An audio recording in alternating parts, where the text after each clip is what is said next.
nato. Focus nato maigsuon sa atong pag-alagad sa Ginoo nga dunay mga imposible nga mahimong posible sa tubang sino. Nasay kong matagusan nato natay giatubang nga mga problema nga daw dili na masulbad igsoon, murag imposible. Atong pasagdan ang Dios nga mahimo ni siyang posible. Ingon ang desire of ages 400 mga igsoon. Sinidjot ni sulti siya kadtong matinguhaon sa pagtuon sa balang kasulatan. Kinahanglan ang pagpangayog tabang sa Espiritu Santo aron ang mabutang nga atong matun-an ato ni siyang masabtan. Atong idukot tong mga ulo ng magampot ha. Dalay ko sa limbahon ng mga Diyos na ikaw sa kalangitan, ikaw ang tuburon sa kaalam. Matod pa sa mga alagad, Patriarkahod 32 versikulo 13.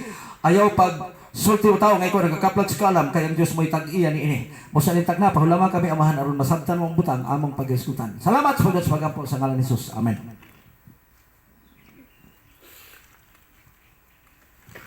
Ang gibasa kaganihan ni Brother June, mga igsuon,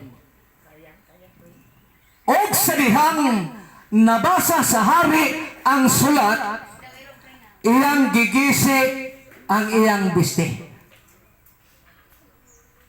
Ang matigson, imagine na lang daw ninyo. Ang biste ba sa hari, baratuhon ba? Parirayot? Doon na ba'y hari nga nagbistig ukay-ukay? Special, sister. Pero ngano mangyod nga ayang biste, iya manggigisi tungod lang sa nabasa niya. Dito mi sa Lanao magigsuon, si Elder, nag-abot mi dito sa Lanao, di padugay, nag-istoryahan na mi dito.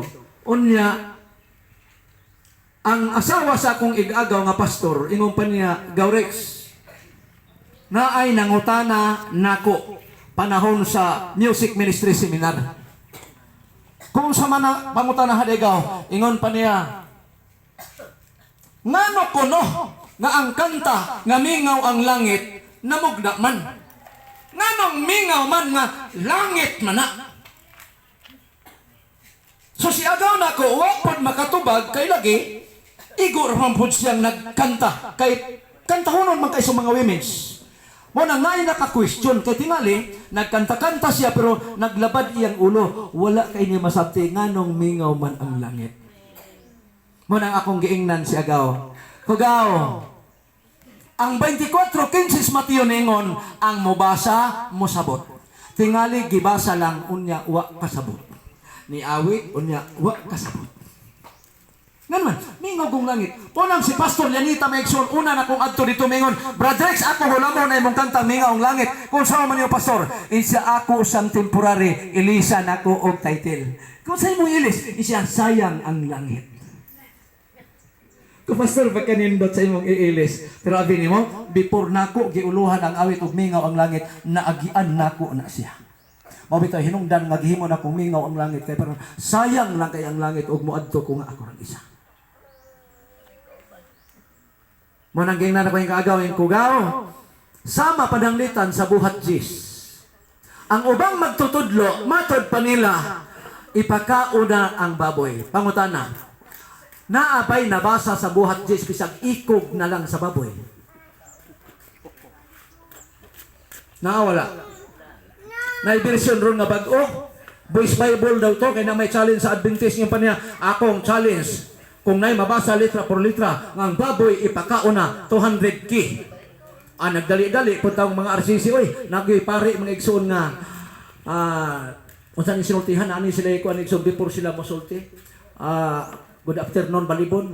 Marag ka na nga, kuan ba? Ano nga ilang sinultihan nga, gibakraw nila sila nga, kuan nila mga igsoon. Proverbs nila. Siya ang challenge sa SDA, mabasa ba litra por litra, ang baboy ipakaon. So ato ning basahon aron atong bahin-bahinon ang 200k.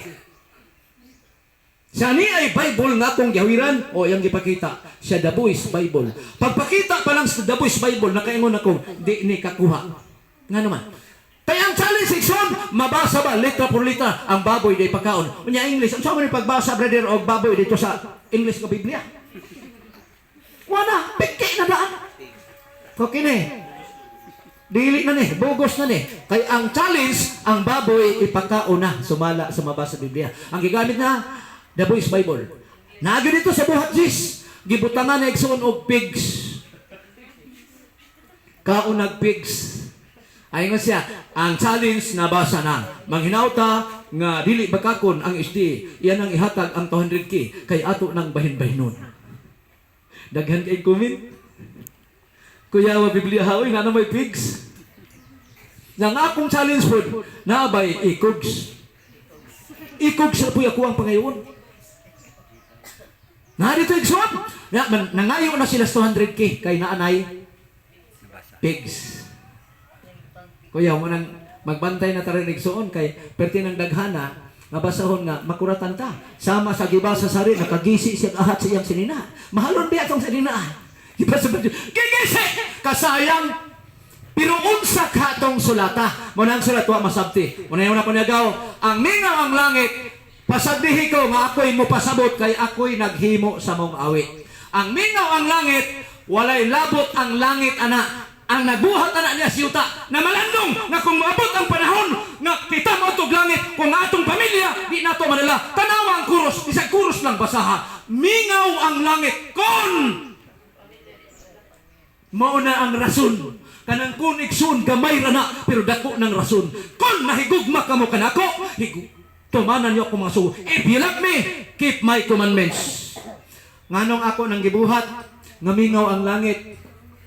Kay tinuod yun nga mingaw ang langit. Muadto ka, di ni mo madayong pamilya, 21:4 pinadayag, imong mga luha pahiran, kay doon naman gidi nato madala. Pero samtang may panahon, andama ang imong panon. Nagsuon, kami maglakaw-lakaw mismisis, di na mo madata na among panon. Pero ang among yung handom nga madagid na mos langit. Karon surti kayo ni, nga nakakuyog ning akong duha ka mga dalaga pagid ni sila. Wala pa ni pero murag na anay nagsaad siguro. Ang manginaot ra gyud ko nga ang nagsaad matuman po saan. So mo ni mga igsoon nga mingaw gyud ang langit kung ang pamilya dili pamembro man sa mga kating madala. Hawa na makigsunan.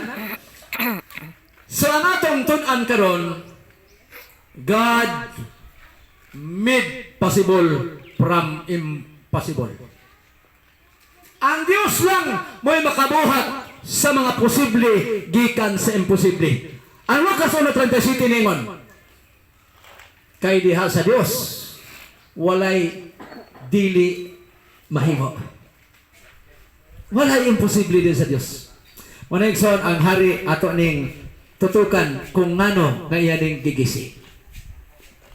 Pagkabasa sa hari mga igsoon sa sulat, gigisi ang yan sila kung nagabantay mo sa gibasa. Diyos pa ako nga mapatay o mabuhi. Siya nga nung padalhan man kung niyag sulat na ayuhon kining tawhana nga nasakit og sangla. Sa pagkatilood kining tawhana nangita og bikil aron kami mag-away. Tingali anam-anam na to masabtan igsuon. Ang hari sa Syria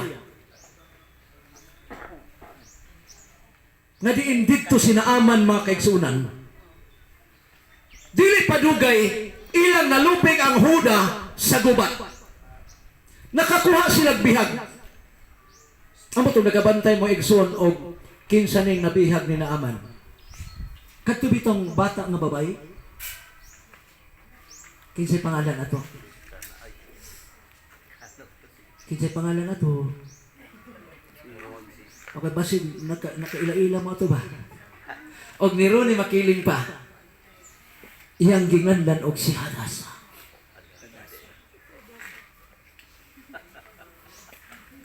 Ambot og nakaila-ila baka sila. Basta mo ni Megson ang sugilanon. Ang bata nga nabihag nakabantay sa bana sa iyang amo. Nga naay sakit nga sangla. O gabi niya Megson, maudiyay ang hari, gilangkat ang iyang bisting mahal. Nga naman, kay ang sanglahon Megson sa Israel, imposible mabuhi. Nga naman, kay diri sa to stage 4 cancer.